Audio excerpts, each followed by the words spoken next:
Le Coran, il s'agit du miracle le plus important. Donc Ibn Sayyid al-Nas, il va commencer par la thématique du Coran.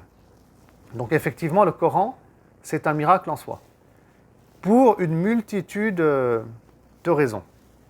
La première raison, c'est qu'il est impossible que le prophète Mohammed sallallahu alayhi wa sallam puisse écrire une œuvre qui est le Coran pour la simple raison qu'il ne sait pas lire et qu'il ne sait pas écrire le prophète sallallahu alayhi wa sallam. D'ailleurs, ça rentre dans la sagesse divine. Allah révèle un livre à quelqu'un qui est analphabète, afin que, d'entrée de jeu, on soit face à un miracle. Un miracle qui doit faire résonner les Arabes à son époque. Et personne ne pourrait dire que le prophète sallam, en vérité, il sait lire, il sait écrire, etc. Non, c'est impossible. Parce que le prophète sallam, il est né à la Mecque, il a grandi à la Mecque. Et la mission commence à la Mecque. Donc tout le monde sait qui est le prophète Mohammed sallallahu alayhi wa sallam. Et le Coran ne respecte pas, si vous voulez, les codes de la littérature arabe, les codes aussi de la poésie arabe connue à l'époque du prophète sallallahu alayhi wa sallam. On est donc sur quelque chose qui est complètement différent et qui est complètement au-dessus de ce que les Arabes connaissent. Et ça, venant de quelqu'un qui est analphabète, c'est impossible et impensable.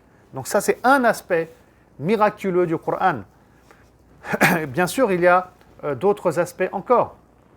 On a le fait que le Coran, qui est la parole d'Allah subhanahu wa ta'ala, répond à toutes les problématiques que les êtres humains rencontrent et vont rencontrer jusqu'à la fin des temps. C'est pour ça qu'on a réponse à absolument tout pour l'être humain, pour qu'il puisse s'épanouir en société et avancer aussi bien individuellement qu'au niveau donc, de la société et de son évolution. Donc c'est un miracle en soi. Et en plus, le Coran, il ne parle pas qu'aux Arabes, mais il parle à toute culture. Et il parle à tout individu, quelle que soit l'époque où il vit. Donc ça aussi, c'est un miracle, évidemment, qui est lié au Coran. Et puis, il y en a encore d'autres. Le Coran contient aussi des miracles de type scientifique. Donc, on a des données scientifiques dedans. Alors, bien entendu, ce n'est pas un livre de science, le Coran, il faut le rappeler. C'est un guide pour les êtres humains. Mais on a des données comme ça. Quand Allah a dit « Wa anzalna al-hadid » par exemple, et on a fait descendre le fer. Donc Allah subhanahu wa ta'ala, il est précis. Alors on a toujours pensé que le fer venait à l'origine du sol. Et donc les exégètes ont toujours expliqué que ce verset signifie « et on a fait sortir le fer ». C'est-à-dire qu'on l'a fait sortir de terre. Mais on sait à travers des données scientifiques modernes que le fer, son origine, avant même que ça soit sous le sol, son origine, il est céleste, ça vient du ciel en réalité. Donc c'est lié aux météorites, etc. Et Allah subhanahu wa ta'ala, donc quand il dit « wa anzalna », on a fait descendre, effectivement, ça vient d'en haut, ça vient du ciel, le fer à l'origine. Et tout ça, ça rentre, bien entendu, dans les miracles du Coran. Donc c'est un miracle, le Coran en soi. Et puis pour terminer, je vais souligner un dernier point, parce qu'il y en a vraiment beaucoup, c'est que le Coran, il a cette capacité à parler aux êtres humains, mais aussi aux djinns. Et ça, il ne faut pas l'oublier. Les djinns, qui sont des créatures bien vivantes, qui existaient avant même la race humaine. Et le prophète, sallallahu alayhi wa sallam, ne l'oublions pas, a été envoyé donc aux êtres humains, mais aussi aux djinns. Et le prophète, sallallahu alayhi wa sallam, il avait aussi pour habitude de les rencontrer, pour leur expliquer des règles qui sont liées à leur monde, où est-ce qu'ils doivent vivre, qu'est-ce qu'ils doivent manger, des règles, une sunna quelque part qui est liée au monde des djinns. Et le Coran parle aussi donc aux djinns.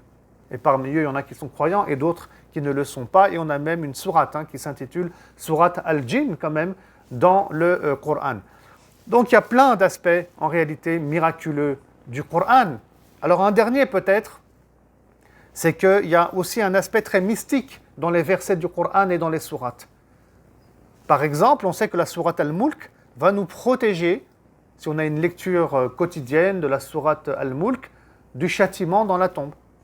On sait aussi, par exemple, que les 2 dernières sourates du Coran vont nous protéger de ce qu'on appelle as-sihr, la magie, la sorcellerie.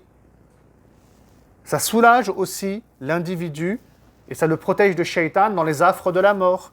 On sait que Aïcha radiallahu ta'ala anha, elle lisait les 2 dernières sourates du Coran, al-Mu'awwidhatayn, auprès du prophète sallallahu alayhi wa sallam, et elle soufflait sur lui ensuite. On sait aussi que dans la sourate al-Fatiha, par exemple, il y a une shifa, il y a une guérison.